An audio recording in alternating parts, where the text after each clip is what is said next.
Hey, today I want to give you the 7 all-time worst pieces of bass playing advice. I'll see you inside the video.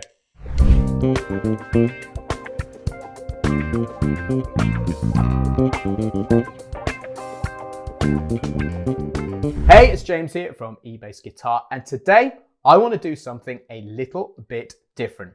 So over the last 30 years, I've gone from the journey of being a complete novice, rookie, beginner bass, all the way through to studying my craft at music college, becoming a professional full-time bass player, now an educator online, which has taught the best part of over 10,000 bass players now. So it's safe to say I've seen the whole gambit of bass playing advice and experienced it myself as a rookie. So I want to help you avoid that bad bass playing advice today and really help you push your bass guitar playing further. So having heard so much bass guitar playing advice over the years, a few weeks ago, I decided to put a question out on Facebook. What's the worst piece of bass playing advice you've ever received? So today I'm going to count down through the top 7 answers that I've collated from those. I'll also put a link to that thread in the comments below, or the description below rather, so you can check it out and get involved in the discussion there. So just before we get going, I want you to know that I put together a completely free bass guitar gear guide to help you pick the very best equipment for you and get going playing the bass guitar. There's a link in the description below where you can grab your free copy. Also, I've got a very quick favor to ask. If you've been watching the eBassGuitar YouTube channel for a while, or you're brand new to the eBassGuitar YouTube channel and you love the content we put out, I would love to ask you, if you haven't already done it, to please subscribe to the eBassGuitar YouTube channel. There's a red button somewhere around this video.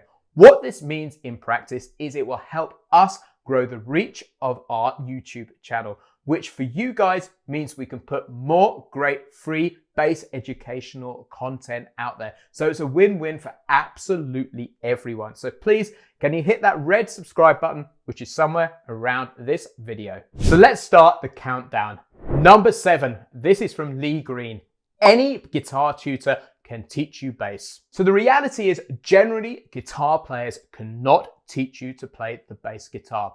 The thing is that they are conceptually very, very different animals.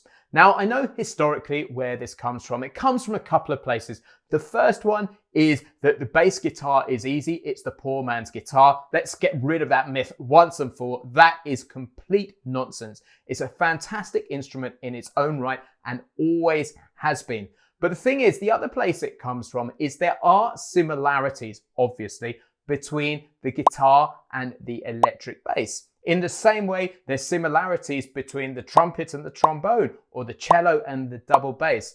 But the thing is, after a few months of studying with the wrong teacher, they will run out of steam. And this is the point where you need to go to a specialist. It's okay to go for a few lessons with a guitarist just to get you going, but the chances are they can't give you that tailor-made information which is going to make you into a great bass player. You must go and see a bass guitar teacher if you want to learn the bass guitar. Number 6, this is from Dave Schimmel. Bass is a rhythm instrument. Now, we need to strip this back to basics to go into this. Many people out there do not understand the role and the function of the bass guitar in a band. In my opinion, and arguably, and I am a little bit biased here, it is the most important instrument. The bass has 2 functions in the band, which is so important to understand. It has a rhythmic function, which is connected to the groove, and it has a chordal function, which is connected to the rest of the harmony instruments like the guitar and the piano. We are the glue which locks them together. The interesting thing is a band can actually work without a drummer, but it sounds quite odd a lot of the time if there is no bass in there. So we as bass players, we must work on our rhythm and our groove and our timing. We must then mesh it together and learn our chords and our harmony and how to construct bass lines. And then we will become a rounded bass player. And this is the most important thing to have sight of. Number 5, from Peter L to S. And I love this one. Expensive gear makes you play better. I'm here to tell you that's absolute nonsense. I've played $10,000 Federa basses. I still sound like me. I sound much the same whether I'm playing a $100 bass or a $10,000 bass. Here's the thing. I don't object to anybody in the world buying expensive gear or the gear that inspires them, because it's important when we pick up the bass guitar to get that feeling that you're one with your instrument. Whether that's on a bass that costs $100 or $5,000, to me, it doesn't really matter. The important thing is to have the instrument that makes you want to play it. The wonderful thing with manufacturing over the last 15 years or so is any cheap budget bass is bound to be really good. When I first started out, cheap budget basses, beginner basses, were more often than not terrible. Now you can spend $150 on a bass and it will play brilliantly.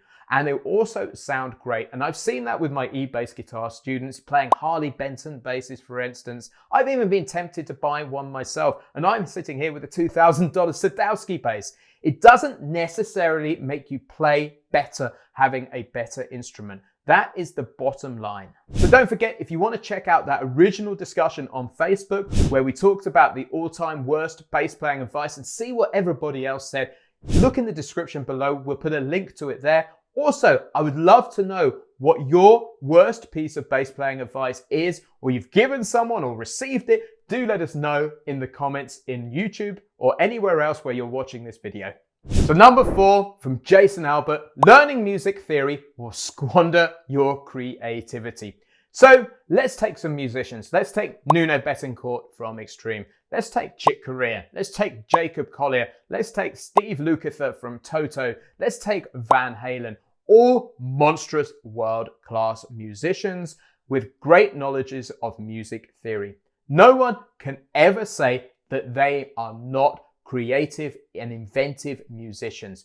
So I'm here to tell you that learning theory will definitely not squander your creativity. Now, I've often heard this argument from bass players who are fairly experienced ear players. They've been playing a while and the idea of learning something new really freaks them out. But I'm here to tell you, if you're in that position, learning music theory really isn't that difficult, because I've personally taught countless players how to do that. And I would argue that learning music theory will make you more creative because you'll see more options there. You'll understand how chords and notes all connect together so you can fundamentally make better music. One more thing I will add to that is there are this few select freak of nature kind of players out there which don't know an ounce of music theory yet are absolutely world class. I'm thinking of the Claptons of this world, for instance.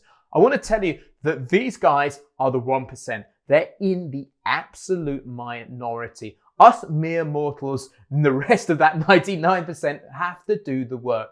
And learning music will undoubtedly facilitate you becoming a better musician, and also you'll get quicker and more advanced even faster.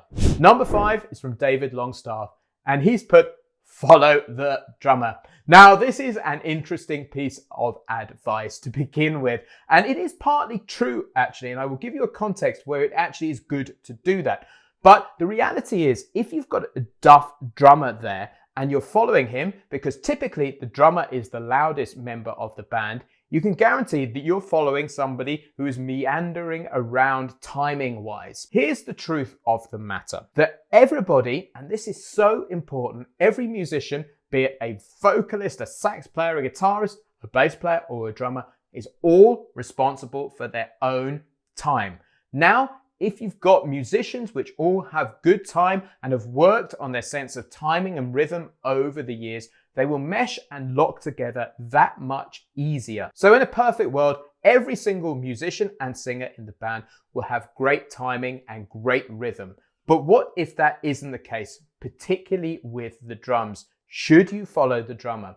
The reality is, specifically in a rock band situation, the drummer is normally the loudest guy. And what, in my view, you do not want to happen is have some kind of musical fight or punch up going on there where people are playing radically different stuff. So what I always try and do, however bad it is actually work with the drummer and try and get the best out of the situation. If there's some kind of consensus between the bass and drums, the chances are the band and the rest of the musicians are going to sound better, and it's the best way out of a bad situation. But fundamentally, getting a good groove is everybody's responsibility, be it from the singer down to the drummer and everybody in between. Number 2 is from Chris Hogan. Real bass players do not use a pick. Now, I just find this one laughable. There is this incredible snobbery out there from generally more schooled musicians that guys who use a pick aren't very good bass players or aren't real bass players whatsoever. I kind of get where that comes from. When the bass was first starting out and typically guitarists were changing from guitar to the bass, they would take the pick with them, and that's the way they'd approach the instrument. But throughout the 70s, bass guitar technique started to skyrocket. The finger technique came together, but also guys were there refining the plectrum or pick technique too. So if you ever hear this term, I want you to go and check out 3 bass players. The first one is Bobby Vega, who is this incredible funk bass player, and the pick is just so central to the groove and all the dead notes that he pulls out. The next one is one of my all-time favorite bass players, Anthony Jackson. That guy is a monster. He plays fingerstyle, but certainly on some of those Chaka Khan albums from the 70s, which he was mind-blowing on, he used the pick on that, and he's one of the world's greatest bass players. Also, there's the great bass player Steve Swallow as well, which plays jazz soloing with a pick too. Nobody can ever deny that those 3 guys aren't real bass players. So I'd urge you, if you ever hear that myth, just ignore it. It's absolute nonsense. And use a pick too. If you don't already play pick, if you're a fingerstyle player, try playing a bit of pick. It will completely change the way you think about the bass. It's an absolutely wonderful, wonderful noise. Now, number 1, and I specifically left this to last, this is from Duncan Smith, and it says, put the bass back in the case and leave it there. Now, this is one of these muso pieces of humor there. Put it away, basically passive aggressive for saying you're not very good. And here's my view on the subject. Nobody should ever tell another musician not to play their instrument. Now, naturally, we all have to start somewhere as bass players. There's the full gambit of abilities out there from beginner through to advanced, and we have to start at that beginner level. But the push and pull, in my experience, where people can get annoyed with each other is where there's a mismatch of level going on in a band. And in my view, no musician should ever give the other musician a hard time if they cannot cut it. They should always be loving, supportive, kind, and helpful. Now, if you're a more advanced musician and you find yourself playing with musicians which aren't as experienced with you, you either need to be kind to these guys or you need to very gracefully move on and find a band which is more at your level, because that will be a more enjoyable experience. You should never, ever, ever put anybody else down or hinder their progress. Just be kind, just be encouraging. So why am I so passionate about this subject? Because over the last 6 years, I've taught thousands upon thousands of students here at eBassGuitar. And they tend to fall into 3 different kind of areas for why they are actually picking up the bass guitar. The first reason is they're on a mission. They want to be the very best bass guitar player possible. They will soak up all of our resources and learn everything they absolutely can. The second group of people is people who are picking up the bass again. They've maybe played it when they were kids at school or in their 20s. Life, family, work comes along, and by the time they're in their 50s or 60s, they've got the time again to dedicate towards their passion. They're there just to have fun with the instrument and really, really explore it. It's nothing too serious for them. They're just rekindling their passion. Now, it's this third group of people that I find fascinating, and I've seen it a bunch of times over the last 6 years, is people are learning the bass guitar as a therapy. Now, I've seen it with people who have joined our membership because they got PTSD, and learning the bass guitar gives them a purpose and gives them something to take their mind off the day to day. I've also seen it as a therapy for cancer as well. One of our great friends who sadly lost his battle with prostate cancer, Martin Evening, a few months ago, was an absolute passionate member of the Bass Lab Plus. Started from nothing, always wanted to play the bass guitar, and really achieved his goal and his dream. And I'm so proud of him for doing that. The reality is, all of these people I've discovered over the last few years have a different why for why they are playing the bass guitar. And no one in the world should ever discourage them from doing just that. No one should ever be told to put the bass guitar back in the case. And I strongly, strongly believe that. So there we have it. There are the 7 all-time worst pieces of bass playing advice. I really hope you found those helpful. What was the worst bass playing advice you've ever received? Make sure you let us know in the comments below. Also, if you want to join the discussion and see the Facebook thread which kickstarted this video, we'll put the link to that in the description below. So guys, that's it for now. Let me know what you think of this different format video. I'd love to get your feedback in the comments below. Also, if you need any help with your bass playing, of course, head on over to eBassGuitar.com and I will catch you next time.